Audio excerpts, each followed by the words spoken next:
pencak silat, ingat Syekh Alauddin. Semasa kecil saya ingin menjadi seorang guru. Saya tidak begitu suka berbual pasal diri memang seorang yang pendiam dan amat pemalu. Main goli, main Kampung captik. itu adalah Peluang untuk anak-anak Mampu muda. memikat dengan bahasa yang mudah. Projek Bual adalah hasil usaha-sama Projek Memori Singapura SMP di Lembaga Perpustakaan Negara untuk menjayakan ulang tahun Singapura yang ke-50. SMP adalah sebuah gerakan nasional yang bertujuan untuk merakam, dokumen dan memberi akses awam kepada detik-detik kenangan berharga yang berkaitan dengan Singapura. Kenangan-kenangan ini adalah ingatan rakyat Singapura secara individu dan juga pertubuhan, persatuan, syarikat-syarikat dan kumpulan-kumpulan tanah air. Selaras dengan kepentingan sosial yang lebih besar, Bual bertujuan untuk menjadi sumber maklumat yang sahih dan berguna kepada rakyat Singapura. Kami ingin orang ramai mempunyai akses kepada cerita-cerita unik anggota masyarakat Melayu Islam tempatan.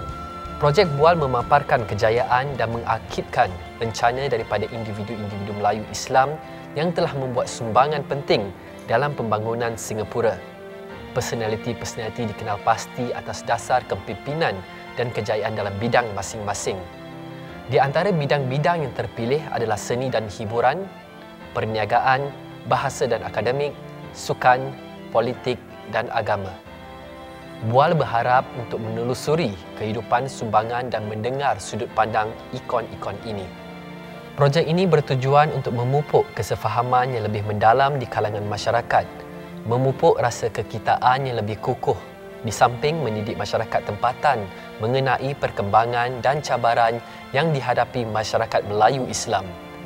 Hasil projek ini adalah sebuah bahan rujukan tentang ikon-ikon era ini untuk kajian generasi rakyat Singapura yang akan datang. Rakaman ini boleh diakses dengan mudah oleh masyarakat Singapura di dalam dan juga di luar negara, dan juga penonton yang terdiri daripada penyelidik, pelajar, profesional dan juga pengunjung yang lain. Dokumentasi ini adalah rakaman temu Bual sepanjang 1 hingga 2 jam untuk setiap ikon. Temu Bual akan dilakukan dalam 3 bahagian, iaitu pertama, latar belakang dan cerita-cerita peribadi. Kedua, tugasan semasa dan pandangan mengenai industri masing-masing.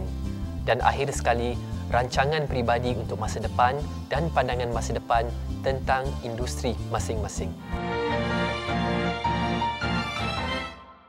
Seorang bahasawan yang telah mengasuh pendidik-pendidik bahasa Melayu di Singapura. Mari kita mengenali Timbalan Ketua Jabatan Bahasa dan Budaya Asia, NIE, Profesor Madya, Dr. Hadijah Rahmat.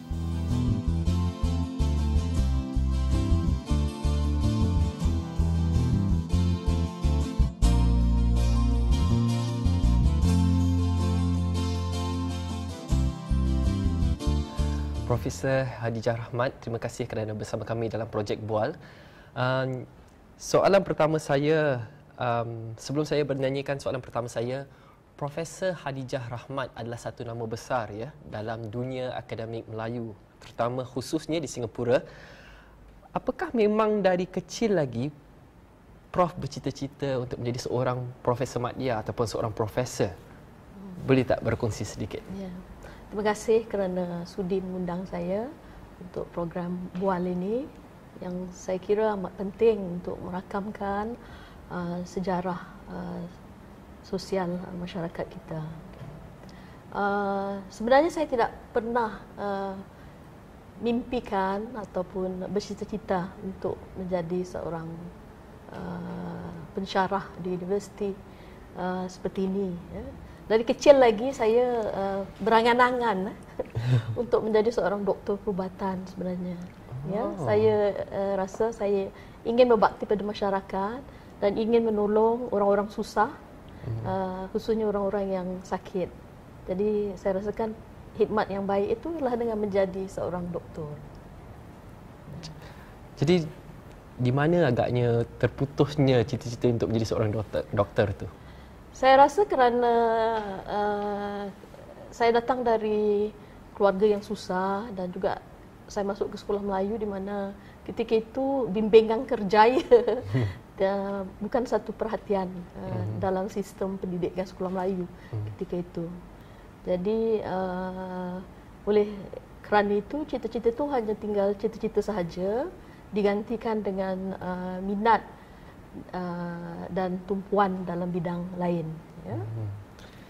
Jadi Prof dilahirkan pada tahun 1958 di Jalan Haji Salam di Bedok ya. Apakah kenangan manis dan bagaimana Prof membesar di kawasan tersebut? Ya, kampung Jalan Haji Salam di Bedok ya, yang hari ini bertentangan dengan kem tentera ya, dan juga berdekatan dengan Bedok Corner itu, merupakan tempat yang cukup bersejarah dan bermakna pada diri saya sebab saya lahir di situ, besar di situ ya. Saya rasa lebih suku abad usia saya di situ ya. Malah saya menganggap kampung itu adalah universiti pertama saya, di mana saya belajar tentang kehidupan, tentang manusia. Saya belajar tentang bangsa saya, orang Melayu di situ. Sebelum saya meneruskan pengajian, mengenal kehidupan dan meningkatkan ilmu di Universiti Nasional Singapura, ataupun universiti ketiga ialah Universiti London, School of Oriental and African Study. Ya. Jadi universiti pertama tu memang memberi asas yang cukup besar dalam kehidupan saya. Dari segi pengajaran hidup ya, bila tinggal di kampung pada ketika itu, apakah seperti yang Prof katakan tadi, apakah pengajaran-pengajaran asas yang boleh diambil semasa tinggal di kampung tersebut? Ya, satu pengalaman yang jelas itu ialah mengetahui kehidupan masyarakat Melayu. Ya, masyarakat yang hidup di desa dalam keadaan perantaraan antara alam desa dengan alam urban dalam perbendaharaan. Dan ketika itu merupakan masa yang cukup genting dalam masyarakat Melayu yang selama ini dari segi sejarah cukup mesra dan selesa dengan alam kampung, tapi tiba-tiba menghadapi cabaran budaya kehidupan yang amat mencabar. Ya. Jadi saya berada dalam tempoh tersebut, ya. Dan saya menyaksikan bagaimana masyarakat Melayu bergelut dari segi kewangan, dari segi kebudayaan, dari segi mengekalkan warisan tanah mereka, harta pusaka mereka dan budaya mereka ketika menghadapi cabaran-cabaran sehingga terpaksa keluar dari dunia kampung tersebut. Berbalik kepada zaman persekolahan Prof sendiri ya. Prof bersekolah rendah di Sekolah Melayu Siglap dan kemudiannya di Sekolah Rendah Bedok. Dari sekolah Melayu ke sekolah Inggeris kalau tidak silap saya. Apakah perbezaan yang paling ketara pada pendapat Prof tentang hal ini? Ya. Saya berpeluang menuntut di Sekolah Melayu Siglap yang kini bangunannya itu menjadi bangunan Yayasan Mendaki. Ya. Tapi dahulu masa saya belajar itu dia hanyalah bangunan satu tingkat, ya, seperti rumah banglo dan ada tangga besar di situ. Ya. Jadi di situ kanak-kanak dari Bedok, dari Siglap datang belajar ke sana di Sekolah Melayu.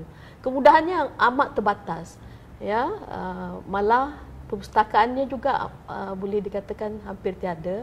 Dan kalau masa rehat, pengetua akan membunyikan loceng itu, ya, dan menggoncang loceng itu. Jadi kami akan keluar makan. Nanti dah habis waktu rehat, pengetua akan hayunkan loceng itu dan kami beratur lagi. Ya. Jadi di situ pula masa zaman anak-anak Melayu amat susah sekali. Ramai yang ke sekolah dalam keadaan yang tidak cukup makan. Ada yang sakit kulit, sakit torik dan macam-macam penyakit di situ. Jadi itu merupakan satu pengalaman.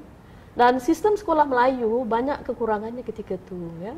Dan bila saya sempat beberapa tahun sebab sudah dibina sekolah rendah Bedok. Ya, di Jalan Langgar itu, dan kami pun tak perlu naik bas ke Siglap untuk belajar. Kami ditukar ke Sekolah Rendah Bedok. Sekolah Rendah Bedok pun sekolah Melayu juga. Tapi dia adalah sekolah gabungan di mana aliran Inggeris dan aliran Melayu disatukan. Jadi dia dipanggil sekolah gabungan atau integrated school. Ya.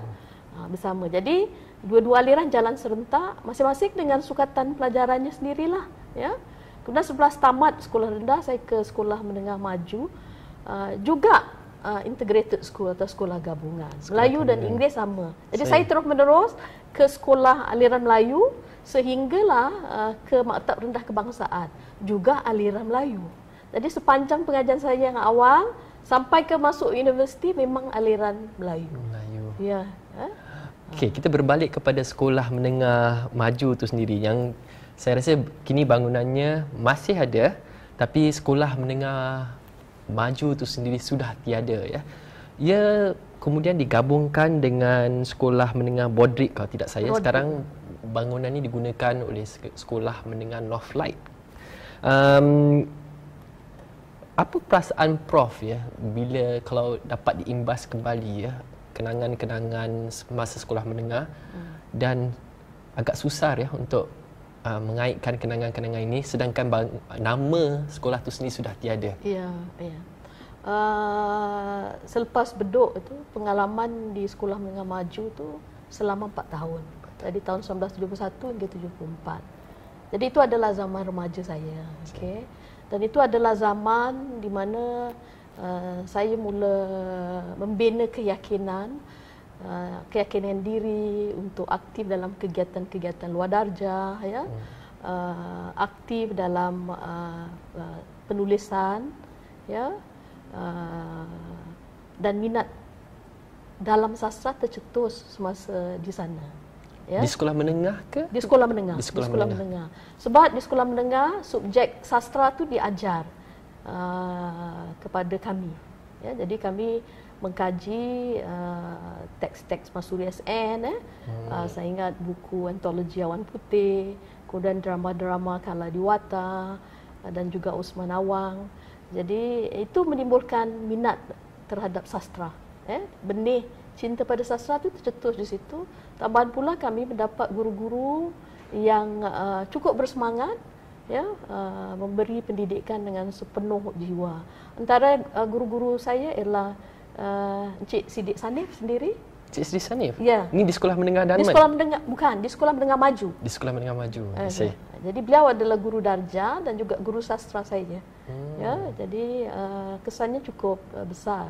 Jadi apabila selepas saya keluar, kami keluar tamat pengajian, kami dapat tahu bahawa sekolah itu ditutup, ya, ditukar namanya menjadi Sekolah Menengah Broderick.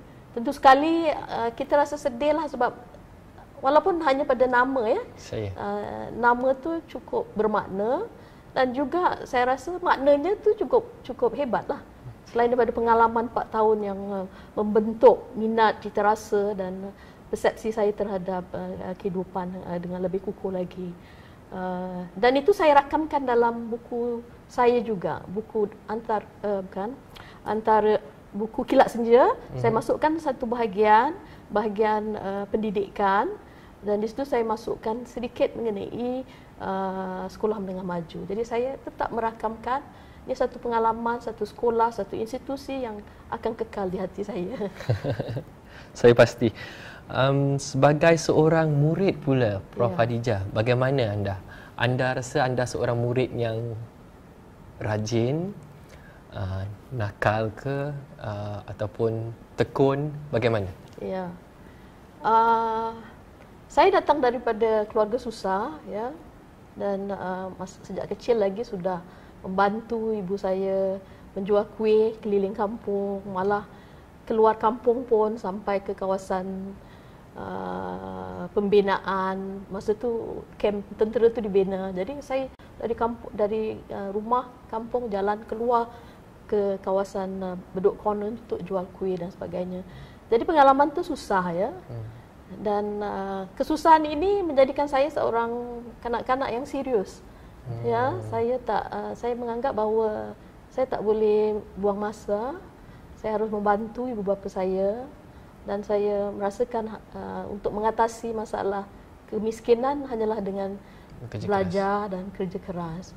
Jadi saya rasa saya anak yang serius lah ketika tu ya, dan agak tekun belajar ya. Dalam banyak hal saya rasa saya cukup matang untuk usia saya ketika tu ya.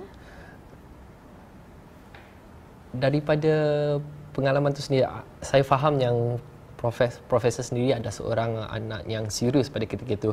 Tapi dalam keadaan riadah, apa agaknya permainan bersama, tak adakah rakan-rakan di sekeliling? Oh, Rata-rata kan kebanyakan ramai anak Melayu di situ ya, kan? ya. Dan bagaimana agaknya? Ya, tentu sekali ini yang kelebihan anak-anak kampung. Walau mana sukar pun, mereka mendapat kebahagiaan Saya. dengan menikmati alam kampung itu. Ya, jadi saya seronok bermain di kampung, tangkap ikan di longkang, tangkap belalang, ya, malah saya menangkap belalang secara serius sebab kita Tangkap belalang secara serius sebab itu adalah sumber pendapatan juga. Oh, Ya, iya. saya akan ada dia punya apa ni Kampit. bukan apa dipanggil saya, tempat untuk menyimpan belalang itu yang dibuat daripada saya pun Rotan, dawai. daripada dawai. Saya. Ya, jadi kita akan tangkap hujung minggu lah biasanya. Saya akan pergi ke kawasan hutan dan kawasan di depan Bedok Court itu, tanah tu, dan kita tak cari belalang. Kalau yang mahal tu belalang kuplok lah yang besar. Saya. Ya, jadi kalau kita dapat tangkap tu, kita akan simpan, kumpul dalam uncang tu, dan kita pergi ke kedai burung, kita jual. Sebab itu adalah makanan untuk burung-burung. Jadi siapa-siapa yang memelihara burung, dia akan beli belalang itu sebagai makanan.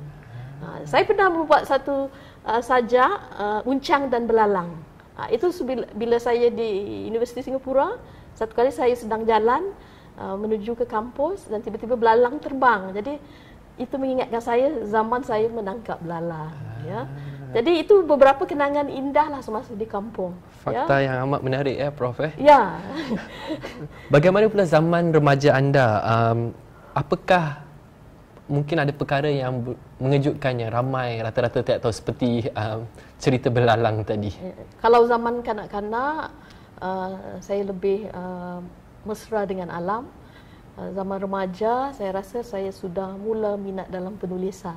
Ya, terutama apabila saya dilantik menjadi wakil sekolah menengah maju untuk menjadi semacam reporter ataupun penulis wakil sekolah untuk majalah Harapan. Majalah ini diterbitkan oleh kementerian dan setiap sekolah boleh menyumbang berita sekolah-sekolah mereka. Itu tahun 70-an. Jadi saya sebagai wakil sekolah menulis berita-berita kegiatan yang berlaku di sekolah menengah maju untuk dihantar dan terbitkan dalam majalah tersebut. Ketika itu pun juga saya susah nak menulis, nak menggunakan typewriter. Jadi pergi ke rumah jiran saya yang bapanya bekerja sebagai kerani. Jadi saya dah tulis, saya serahkan kepada dia, boleh Pak Cik tolong typekan. Ya, jadi bila dah type tu saya hantar ke majalah tersebutlah. Jadi bila terbit, timbul rasa minat. Oh, ini hasil tulisan saya. Jadi mendengar 3, saya sudah timbul minat dan keyakinan bahawa saya suka menulis esei atau laporan. Kemudian juga majalah sekolah, School Magazine, Demajuan kalau saya tak ingat namanya. Saya dilantik sebagai editor sekolah. Jadi saya menerbitkan cerpen saya yang pertama dalam majalah tersebut. Saya ingat judulnya Ida Tak Menangis Lagi. Okay? Menceritakan tentang kegigihan seorang gadis remaja yang tak mahu menyerah kalah dan menangis, putus asa dalam kehidupannya. Itu cerpen saya pertama lah.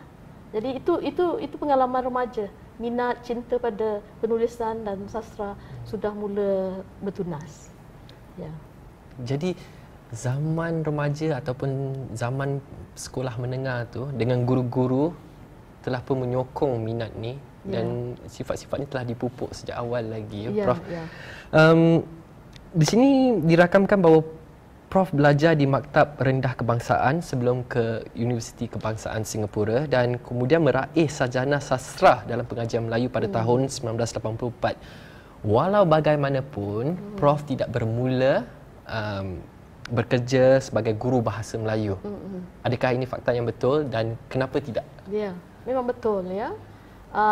Saya menuntut di Maktab Rendah Kebangsaan 2 tahun. Selepas tu pergi ke Universiti Singapura dan saya mendapat beasiswa khas Melayu, Special Malay Bursary yang diberikan oleh kementerian. Jadi di bawah beasiswa tersebut saya mesti ambil 2 subjek sekolah, teaching subjek ya. Jadi saya memilih pengajian Melayu dan geografi. Ini okey. Itu ditetapkan oleh kementerian sebab saya diminta untuk menjadi guru nanti selepas itu. Jadi saya mendalami geografi dan Malay Studies sebagai subjek major lah, 2 subjek. Jadi selepas tu saya ke NIE untuk latihan sebagai guru. Jadi di NIE ketika itu Institut Pendidikan, bukan di kampus sekarang. Ketika itu kampusnya di Patterson Road. Yang di Orchard tu ya. Ya, dekat Orchard tu. Dan saya dilatih untuk menjadi guru geografi dan guru bahasa Inggeris ya ketika itu. Jadi selepas tamat pengajian saya berat nak mengajar terus. Jadi saya mohon kepada kementerian, boleh tak saya lanjutkan pengajian saya dahulu, saya nak buat master. Sebab saya dah terima beasiswa tu kan, saya kena bayar bond saya tu lah. Jadi kementerian kata okey, tak apa, boleh teruskan. Alhamdulillah, tak sangka jadi saya teruskan pengajian untuk master 2 tahun dan saya buat kajian tentang sastra kanak-kanak. Tesis saya yang saya lakukan.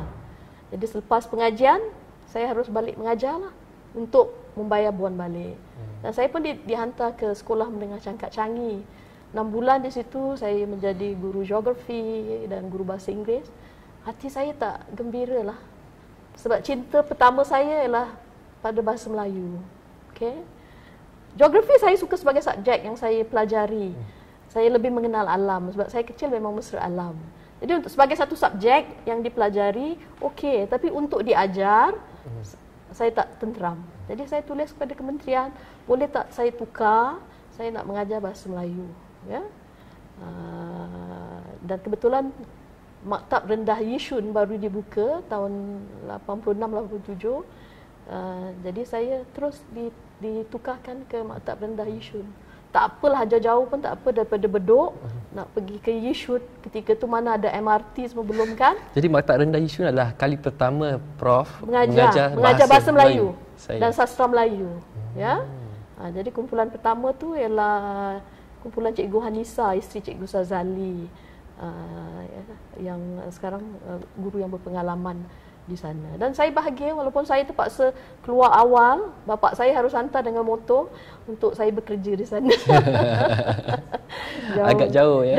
Jauh ketika tu ya. Jadi Prof mengajar di Jabatan Budaya dan Bahasa Asia di Universiti Teknologi Nanyang, Institut Pendidikan Nasional Singapura sejak tahun 1987. 87, ya. Setelah 27 tahun, kini Prof bersandang jawatan Ketua Jabatan ALC di NTU dan NIE. Apakah rahsia ketahanan Prof untuk bekerja dengan satu organisasi yang agak lama? 27 tahun bukan masa yang agak singkat ya Prof? Ya. Saya rasa kerana perasaan cinta pada apa yang saya ajar, apa yang saya lakukan. Jadi bila saya membuat persiapan untuk mengajar dan sebagainya, ini ada sesuatu yang memberi kebahagiaan dalam diri saya. Serta juga setiap tahun kumpulan pelajar, guru pelatih yang berbeza datang, dan mereka datang dengan kegairahan mereka, dan setiap tahun mereka memberi saya harapan bahawa inilah pembentuk generasi Melayu akan datang dari segi bahasa dan budaya, ya. Dan saya sudah melihat perbezaan dia sepanjang hampir 27 tahun ini. sudah ada perbezaan generasi di kalangan pelajar-pelajar saya itu, ya. Tapi yang menyebabkan saya terus kekal ialah kegairahan mereka, ya. Dan saya sentiasa dimudahkan dengan semangat dan kegairahan mereka itu, ya. Jadi setiap batch tidak sama, dan walaupun saya ajar subjeknya sama, saya akan membuat pembacaan dan kajian untuk terus meningkatkan apa yang saya sampaikan kepada mereka. Dalam jangka masa 27 tahun ni Prof, mungkin satu batch demi satu batch telah pun menjadi graduan, ya. Adakah mutu lain atau Prof rasa mutunya makin meningkat sebagai guru bahasa Melayu ataupun bagaimana? Saya rasa setiap batch itu dia ada kekuatannya, ya. Dari segi bahasa mungkin generasi yang sebelumnya mereka mungkin lebih fasih, ya, bertutur, ya, dan lebih spontan. Generasi yang kini ni mereka sudah berfikir dalam bahasa Inggeris, ya. Jadi bahasa Melayu itu bukan bahasa naluri mereka, ya. Tapi tidak berarti mereka tidak boleh dibentuk untuk menjadi sebaiknya. Malah satu lagi kekuatan mereka ialah keterbukaan mereka, pendedahan mereka dan keyakinan diri mereka tu lebih berbandingkan generasi sebelumnya, ya. Generasi saya atau yang selepas itu pun ada semacam rasa rendah diri, inferiority complex. Generasi sekarang tidak ada, kompleksiti dirinya itu tidak ada. Penuh yakin diri sebagai pelajar, sebagai rakyat Singapura. Jadi itu yang menggembirakan saya, bahawa keyakinan bertambah, walaupun mereka berfikir dalam bahasa Inggeris, mereka masih boleh dibentuk selepas latihan. Mereka boleh menjadi sebaik itu dari sefasih generasi sebelumnya. Okay? Terima kasih Prof. Ya.